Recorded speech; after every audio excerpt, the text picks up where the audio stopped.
What's going on, guys? Mile High back at it with another video. In today's video, we're going to be going over the most powerful army I've ever used in Legends League. It is a Root Rider army, and you're using the Minion Prince instead of a King, which is pretty interesting. I think this was actually made popular by Itsu.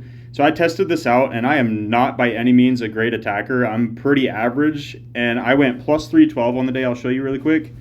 Plus 312, I had 198% time fail. That was my only fail. I literally had 2 half-health buildings left, and that was, so it really came down to 2 seconds, and I would have had a perfect day. So here's the army right here. The link will be down in the description. But your clan castle, 5 Valkyries, 3 Hogs. You could change that if you want, but you're using a siege barracks, so you want troops like that are really fast, because they're going to be deploying late, obviously, so you want them to get into the fight. If you use Yetis or something, they're just too slow to actually get into the battle. So for me, on the Royal Champion, I'm using the Fox with Electro Boots, which are underleveled, and I'm using the Seeking Shield. If you have the Hog Puppet upgraded, definitely use that, but mine is too low of a level to even be usable, so that's why I'm using that. Again, it's not the best, so if you have Hog Puppet, I'd recommend that, but I just don't have it upgraded. Queen, I'm using the Frosty, Healer Puppet, Giant Arrow. Warden has the Diggy with the Eternal Tome and the Healing Tome. And then the Minion Prince, again, mine really underleveled, my abilities, or my equipment rather, really underleveled, but you're going to use the Phoenix on him, and just the default ability, obviously, or equipment rather, I keep saying ability. But as you see, I only have both level 11, and it works just fine. So without further ado, we're just going to hop right into the first replay. All right, so on the first one, basically all you're looking to do with your Royal Champion dive, or your Spirit Walk, is just to create a funnel. Even if you don't get that much value, you want to try to make sure you keep your Fox alive for later in the attack. So you see here, I'm just going to go in from this corner with the Royal Champion, and then I'm going to Giant Arrow from down here or up top. It kind of depends on which way she goes. So I like to just start with her, usually on a corner or something like that, but it is pretty base dependent. But on a diamond base like this, I would definitely recommend going in from a corner like this. And you're just going to keep her invisible, obviously doing your timing with the Spirit Fox. So at 56, you'll drop your Invis, and then at 50, she'll go invisible from the Spirit Fox, and then at 46, you'll drop your next, so on and so forth. Again, the timing is going to change in the balance update just a little bit, but this should still be viable because you're not as as reliant on the Royal Champion as some of the other attacks. As you see there, we just recall her when she starts to take damage, saved an invisibility, saved the Fox. I'm not sure. Okay, a Giant Arrow from the top. So drop my Siege Barracks with my Queen and my Giant Arrow, and then you just want to use a couple Super Barbarians just to kind of funnel. And you do have a wall break for your Queen in that as well, and then you just kind of want to spam everything in. As you see here, the funnel's set at the bottom. Queen and the Siege Barracks setting the funnel at the top, and then you're basically just going to spam everything in. Rage spell when you get into a bunch of damage. Use your skeleton spells to distract things like single Infernos, the Monolith, and Ricochet Cannons. As you see there, I use a skeleton on the Monolith. I was a little bit late though, so I have to use the Warden ability so I didn't lose my heroes. Rage into this core. And then next step is you want to look for a good Minion Prince ability. I honestly should have popped it there, but now he got pushed back by the Sweeper. Okay, there I pop it, and it freezes all sorts of stuff. We get a Ricochet Cannon, a Fire Spitter, a Multi-Inferno, what else did I get? A Scatter Shot. Really good ability. And basically at this point, you rage again, you're out of spells, and really, if you have any Super Barbarians left, you just use those to distract on the back or clean up, and that's about it. So we're just going to 4 times through this. At this point, it's just cleanup. As you see here, we power through with tons of troops alive. Queen's full health, Minion Prince is full health, Royal Champion's full health, Grand Warden's full health. Really, really overpowered attack. And again, I'm not even that good of an attacker, so if I can use it, anyone can use it. I'll catch you guys in the next attack. All right, attack number 2, we actually got a really similar style base. So again, the same concept. You could come in towards the TownHall side if you're really worried about getting a 1-star, or you can come in from the opposite side, get that Monolith. As you see here, I'm just going to come in from the bottom here and get that single Inferno out of the way. We'll just let our Royal Champion walk. Again, 56, you drop your Invis. 50, she'll go invisible from the Spirit Fox. 46, you'll drop your Invis again. And then at 40, she'll go invisible from the Fox. But again, you see my Fox here is taking damage. She's really weak.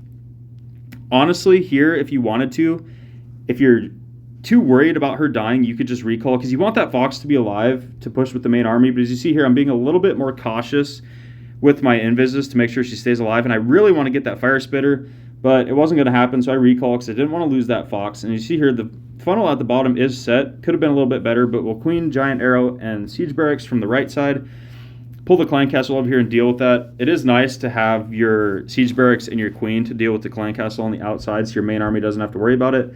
But root riders get spammed in from the side here. Everything else, and I should have been a little bit more patient here. I should have let my siege barracks and my queen deal with that clan castle on the outside there, because you see here they're caught up on the clan castle and they don't actually get a very good funnel set. So a lot of my troops are actually going to go around the outside. So what I'm going to do here is use my super barbs kind of up here at the top to force everything back in as well as I can. That is a good use of the super barbs. As you see here, I'll drop some there to set a little bit of a funnel to make sure everything stays towards the center of the base and I don't have everything walk. And now we're a little bit back on track, but I don't have that many in the core. And you see here my minion prince walked, so really not going to get any value out of him. He's probably just going to die on his own. But we do have a big push here. And what I like to do is try to heal or drop my rage for my root riders and the healers. Make sure you're hitting the healers so they get more of a healing effect. And you see there a skeleton spell on the monolith. And unfortunately, my royal champion did actually target the enemy king, which was a little bit annoying. But it is what it is. As you see here, there's not much base left. We still have tons of Valkyries, Queen's full health, royal champion's still up, root riders are all still alive, Grand Warden's up, and this base is crushed. So we're just going to 2 times through this. I'll just clean up. As you see here, we have a lot of firepower left. Wasn't even close.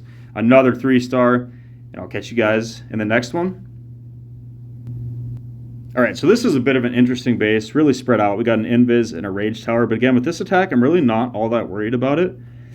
And I can't remember where I sent the Royal Champion on this attack, so I'm just going to have to wait for her to get dropped here. I think it was at the bottom if I'm looking at this again.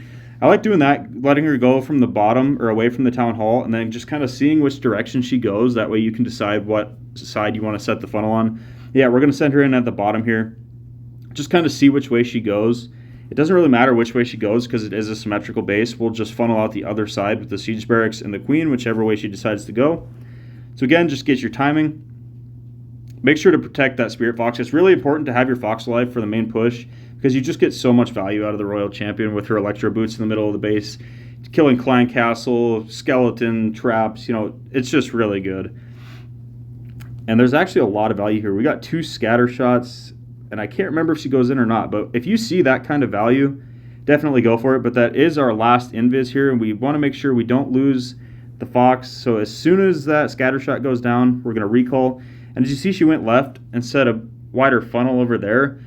And I think that's the way I decided to come in from, but really it doesn't matter. It's actually pretty symmetrical on either side. The only thing we have over here is the air defense, which, yeah, I actually go from here just because we have those 2 heroes on the other side. So it would have killed a lot of our troops there initially on entry. And I don't know if my queen's going to go up or if she's going to go with the main army. I do wall break up there just in case she goes up, but she does join in with the main army, which is perfectly fine. No problem with that because we do have a good funnel set there. There's really nowhere for my troops to go.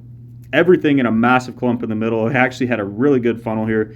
As you see here, there's 2 single infernos and the monolith, or 3 single infernos and the monolith. So those skeleton spells actually distracted all 3 infernos and the monolith, which was really good. Just pushing through the core here, the invisibility tower triggered. It kind of sucks that I had to fight the clan castle in the middle here. Those ice golems really stall us up. But the healers usually don't get hit, so usually it's not that big of a deal because your healers can heal right through that. You see here we got a really good funnel set, everything right here next to the Town Hall. At this point, we're out of spells. There's really nothing we're doing now except for just watching. And we do have a couple, make sure you got cleanup down, by the way. As you see, I have cleanup started down here because you don't want to time fill. This one wasn't close, but I did have that one time fill, obviously, today, so you want to make sure you're keeping an eye on that. But you see lots of troops alive. We have lots of root riders. Our minion prince did go to Phoenix, but our queen, basically full health. Warden's still up. Royal Champion's still up. We have Valkyries everywhere. Clean up for days. Again, not even close. We'll just 2 times through this base. Again, absolutely crushed without even having to think about it. You basically just set a funnel on each side, spam your troops in, automatic 3-star. So we'll jump into probably one more replay. I might do 2, but we'll see. Alright, so this is actually a really annoying type of base to attack. As you see here, where we have these 2 moats, one at the top, one at the bottom, both with Invis towers that cover every single one of those defenses. So that is really annoying, but I really don't have much to pull my Royal Champion out. So I believe I send her into this compartment, and by the time she takes this air defense down over here, after this stuff goes invisible, the invisibility will have worn off. So I can just get her to go right back in, and take this out, no problem. It could be a little bit risky because you could get your Royal Champion to wander off once this stuff goes invisible. But as you see here, we got this little cluster of defenses really close by, so I really wasn't worried about it. And you see the invisibility already worn off, and we go right back and we target all this stuff in the middle here, and there's lots of value here to be had. I want to get as much of this as I can because if I don't get a lot of this down, obviously I won't have much of a funnel. So I am being a little bit risky here, risking the ability popping, which isn't ideal because obviously I have a Seeking Shield. It wouldn't do that much, but Fox is almost dead. Royal Champion's awfully low. And do I lose my Fox here? I'm not sure, but I really want that Ricochet Cannon, but I can't get it. But we did get the funnel set. As you see there, we only have one defense left. We'll use some Super Barbs up here just to set the funnel a little wider. And for some reason, this guy had Yetis in his clan castle, but we'll Siege Barracks, Queen Giant Arrow from the right side over there. And as you see here, now we have a good funnel set. We'll wall break that Queen in, use some Super Barbs up here on the top to try to funnel her in, and then just Root Riders, everything, Apprentice Warden, everything you got right in the middle. Make sure you're dropping your loons before your healers, because those balloons are just to pull Seeking Air Mines to make sure your healers don't get killed by them. But as you see here, now we have a really nice funnel. We have a Skeleton Spell on that Ricochet Cannon to try to save some health on our flank there. But everything's going to push right through this base. And unfortunately, that Ricochet Cannon, if I could have got that with the Royal Champion, that would have been really clutch because it pulled all of our troops back, and now we got a little bit of a split. But everything is joining back up. Should be no big deal. That Invis wears off in the top there. That Minion Prince ability wasn't very good. I didn't get a whole lot. I got that Scatter Shot and an Expo. That was basically it. But the Skeleton Spell's down here, just distracting as much of that defense as we can. We'll rage through here. Minion Prince still full health. What else we got alive here? The Warden's definitely still alive. Queen on the outside with her healers. We got Valkyries cleaning up the outside. We got cleanup archers and a Super Barb down here at the bottom. And basically all that's left now is the Monolith, and it stands no chance against this massive cluster of troops we still have left. We still have a P.E.K.K.A. alive from the Siege Barracks. Absolutely smashed.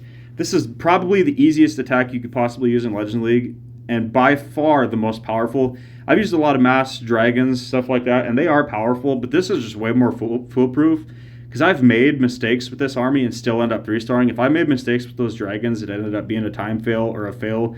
So this is by far the easiest attack you could possibly use, and even if you've got under-level equipment, like as you see with my Electro Boots, not even high level, and I'm using the Seeking Shield, which nobody uses because I don't have any other good equipment, it's just that easy. Let me know in the comments how this works out for you guys. Drop a like if you guys enjoyed, and I'll catch you guys in the next video.